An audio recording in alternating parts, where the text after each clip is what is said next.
To be in the top 10% of Americans by net worth, you need $1.65 million. To be in the top 5%, that's $3.5 million. And the top 1%, over $11 million. Now, that might sound like a lot, and yeah, it is. But here's what surprised me. Most people have no idea where they actually rank. You could be making great money, have a nice house, drive something shiny, but still be totally unaware of whether you're in the top 50%, the top 25%, or the bottom half. And that's what we're unpacking today. Real numbers, real data, and a full breakdown of what it takes to land in the top 10%, how to figure out your own net worth percentile, and how you can get there, even if you're starting from way behind. Let's get into it. Understanding the net worth percentiles. So what does it actually take to be in the top 10% of Americans by net worth? I know we throw around terms like top 10% all the time, in school, in sports, in job performance. But when it comes to money, most people don't really know what those numbers look like. And honestly, it might not be as out of reach as it sounds. Based on the most recent and realistic data, if you want to be in the top 10%, your net worth needs to be around $1.65 million. That's the current benchmark, not from 5 years ago, not before inflation, but right now. Some older reports still float numbers like $970,000 or $1.1 million, and sure, those might have been accurate a few years ago, but the economy moves, assets grow, inflation pushes everything up, and if we're being current and honest about it, $1.65 million is the line. Now, if we're talking about families rather than individuals, that number climbs a little higher. According to the Federal Reserve's Survey of Consumer Finances, a family in the top 10% would be sitting closer to $1.93 million in total net worth. That could be a couple with a home, some retirement accounts, maybe a small business or rental property in the mix. Climb a little higher and you get to the top 5%. That's about $3.5 million. These are the people who often look like they have money, and usually they actually do. They've been saving, investing, maybe building wealth over decades. Then there's the top 1%, and that number jumps fast. You're looking at a net worth of over $11 million. That's where things start to shift into generational wealth territory. Private wealth managers, family offices, legacy planning, all of it. And if we go even higher, into the top 0.1%, that's where things get wild. You'd need $80 million or more to be in that category. That's not just wealth, that's elite, institution-level wealth. CEOs, celebrities, hedge fund managers, and people whose money is managed by entire teams. But let's bring it back down to earth. On the flip side, the bottom 50% of Americans have a net worth under $100,000. That includes a lot of people with debt, no assets, and not much financial stability. And the median net worth, the exact middle of the pack, is $192,000. So if you have even $200,000 to your name, whether that's equity in your home, your retirement accounts, or investments, you're already ahead of half the country. That's not small, that's not insignificant, that's something to be proud of. But here's the key thing to remember, it's all relative. The number by itself doesn't tell the full story. What matters is your trajectory, where you're heading compared to where you've been. And once you know where you stand, you can start climbing the ladder, step by step, percentile by percentile. How net worth changes by age. Here's where things get more realistic.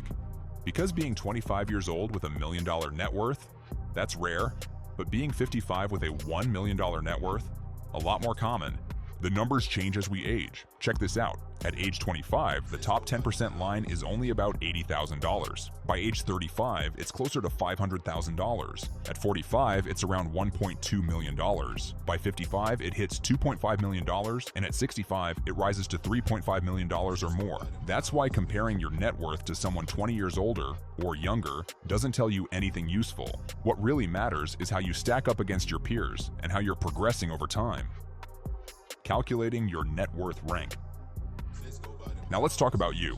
Like for real, where do you actually stand? Because it's one thing to hear all these stats and numbers and think, okay, cool, top 10% is $1.65 million. But it's a whole different thing to look at your own financial snapshot and ask, how close am I? Where do I even start? And that's where your net worth comes in. This isn't about ego. It's not about impressing anyone. It's just a baseline. It tells you where you are so you can figure out where you're going. So how do you calculate it? Your net worth is just your assets minus your liabilities. That's it. Assets are everything you own. Your home, car, if it's paid off, Retirement accounts like a 401k or IRA, savings, brokerage accounts, even crypto or collectibles if they have value. Liabilities are everything you owe: your mortgage balance, credit card debt, student loans, car loans, personal loans, all of it. So let's break it down with an example. Say you own a house that's worth $300,000. You've got $50,000 in your 401k, $10,000 in a savings account, and your car, maybe it's worth $10,000. That gives you $370,000 in assets. Now, what do you owe? Let's say your mortgage still has a $250,000 balance. You've got $20,000 in student loans and maybe $5,000 left on your car loan. That's $275,000 in liabilities. So your total net worth, $370,000 minus $275,000 equals $95,000. That's it. That's your number. It's not a grade. It's not a label. It's just a starting point.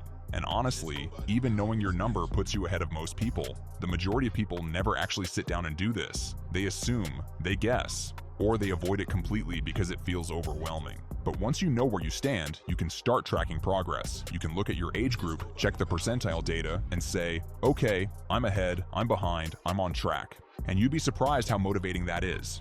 Because even small changes, like paying off a credit card or boosting your 401k by a few percent, show up in your net worth pretty quickly. You start to see your number move, and with it, your confidence grows. Why high income does not equal high net worth. Here's something most people don't realize, or maybe don't want to admit.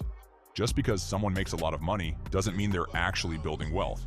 I know people making $250,000 a year, doctors, lawyers, tech professionals, who still stress about money, not because they don't earn enough, but because they spend almost every dollar that comes in. The only difference between them and someone making $60,000? The price tags on their stuff. It's not a math problem, it's a habit problem, and it comes down to one thing: lifestyle inflation. You start earning more, and naturally, you start upgrading. You go from a used car to a leased luxury SUV, from renting to a big mortgage, from meal prepping to Uber Eats 4 times a week. It all feels justified. You've worked hard, you deserve it, right? But here's the trap. If every income increase leads to a spending increase, your savings rate stays flat, or even worse, goes backward. And that's how high-income people end up broke. Literally. The data says 36% of people earning over $200,000 a year live paycheck to paycheck. That's not a typo. Over a third of them. It's like building a house on sand. From the outside, it looks solid. Nice car, beautiful home, latest iPhone. But underneath, there's no foundation, no investments, no emergency fund, no wealth. Now contrast that with someone making $80,000 a year, but saving 40% of it. That's $32,000 going toward investments, retirement accounts, maybe real estate. You do that for 15 or 20 years, and that person becomes a millionaire. Quietly. No flash, no flexing, just discipline and compounding. The difference isn't in how much you earn, it's in what you do with what you earn. Because the truth is, income gets you started, but savings and investing are what move you forward. So if you're making decent money, but feel like you're still stuck, it's probably not your paycheck holding you back, it's your lifestyle decisions. Cut the fluff, grow the gap, build something real. Top 3 mistakes that keep you out of the top 10%. Let's talk about the 3 mistakes that quietly keep most people stuck. Even people with good jobs, high incomes, and every advantage on paper. These are the traps that don't look like traps until you zoom out and realize you've been running in place. Mistake number 1. Lifestyle creep. It's sneaky. You get a raise, and you start telling yourself little stories. I've worked hard. I deserve this. And maybe you do, but the raise that could have helped you build wealth turns into another monthly bill. That bonus becomes a weekend getaway you don't even remember a month later. The joy fades fast, but the payments linger. It's not that buying nice things is wrong, it's that doing it every time your income increases keeps you locked in a financial treadmill. You feel like you're leveling up because everything looks nicer, but your net worth, it's frozen. No matter how fast you run, you're not getting anywhere. Mistake number 2. Car payments that don't make sense. Right now, the average car payment is $742 per month. That alone is heavy, but it gets worse. 1 in 6 people are paying more than $1,000 a month just for the car, and that's before you factor in gas, maintenance, insurance, registration, and all the small things that add up fast. So now you're talking about $1,500 or more going out the door each month on something that's dropping in value the moment you leave the driveway. It's not transportation anymore. It's a dead anchor, and with interest rates now hitting 11% plus for used cars, that payment is hitting your finances like a wrecking ball. That money could be working for you, compounding, growing, giving you options, but instead, it's funding a depreciating asset that gets less valuable every day. Mistake number 3, sitting on the sidelines. This one hits hard because it's wrapped in logic. People say, I'm just waiting for the market to cool off, or I don't want to invest when things are too volatile. I get it. No one wants to lose money. But here's what most people miss. Trying to time the market usually means you miss the best parts. Fidelity ran a study, and it's brutal. If you miss just the 10 best days in the market from 1980 to 2022, your total returns drop by 55%. Miss the best 30 days? You'd lose 83% of your gains. That's devastating. Most of your wealth doesn't come from jumping in and out of the market. It comes from staying in it long enough for compounding to do its job. Trying to wait for the perfect moment is like waiting for all green lights before you leave your driveway. It's just not how the road works. And the longer you wait, the more expensive that wait becomes. Inflation keeps going, the market keeps growing, your goals keep getting more expensive. And every day you sit on the sidelines is a day your money could have been building something. These 3 mistakes, lifestyle creep, overspending on cars, and waiting to invest, are so common, so normalized, that most people don't even realize they're making them. But if you want to break into the top 10%, you've got to dodge these traps early and often. So, how do you actually get to the top 10%? It comes down to a few key things. You have to track your money. That means knowing what's coming in every month and where it's all going. Not just generally, but specifically. You'd be surprised how many people have no clue what they actually spend on food, subscriptions, or random Amazon purchases. I've been there. But once you see the numbers in black and white, it changes how you think. The most powerful number in personal finance, it's not your income. It's not your net worth. It's your gap. That's the space between what you earn and what you spend. The wider that gap gets, the more money you have to build with. That's the engine behind every wealthy person's story. Then, kill your high-interest debt. If you've got credit cards charging you 20%, that's like trying to swim upstream in a flood. You could be investing, budgeting, doing everything right. But if you're dragging around that kind of debt, it's pulling you back faster than you can move forward. You can't out-invest it. You've got to crush it. After that, start increasing your savings rate. Most Americans save less than 5% of their income. And look, I get it. Life's expensive. But if you want to build wealth, you've got to stretch that number. Start with 10%, then 15%. Get it to 20% or higher if you can. That's how you buy your future freedom.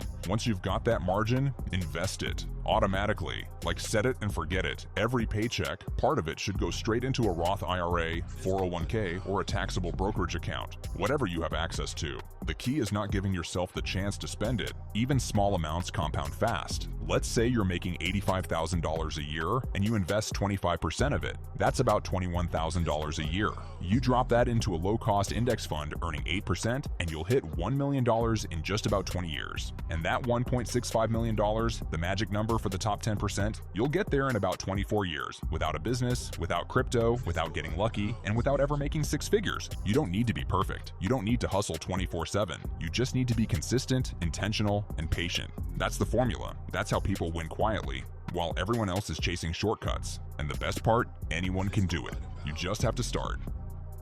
The first $100,000 is the hardest. Ask anyone who's done it. Getting to $100,000 feels like a grind. It's slow, it's frustrating, you feel like nothing's happening.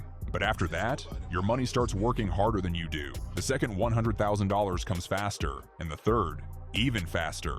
Compounding takes time to kick in, but once it does, it's like a snowball rolling downhill. Simple beats complicated. People love to overthink investing. They jump from stock to stock, try to predict the next big trend, spend hours tweaking spreadsheets. Me, I keep it boring. I use low-cost index funds. I automate my investments. I review everything once a month. That's it. And over time, that boring plan beats 90% of the noise out there. Let's bring it full circle. Top 10% net worth in America, $1.65 million. Top 5%, $3.5 million. Top 1%, $11 million. But don't get hung up on those numbers. Focus on your percentile for your age, your income, and your goals. Track your net worth. Stay in the market. Save aggressively. Avoid lifestyle creep. And most of all, stay consistent. That's the roadmap. That's how you get ahead. If this helped, hit that like button so more people see it. And leave a comment. Share your age group and whether you've ever calculated your net worth. I'd love to see where everyone's at. If you're curious how just $5 a day can grow into thousands in monthly passive income, check out the next video. It'll change how you think about investing forever. Thanks for being here. Let's build that net worth, one smart decision at a time.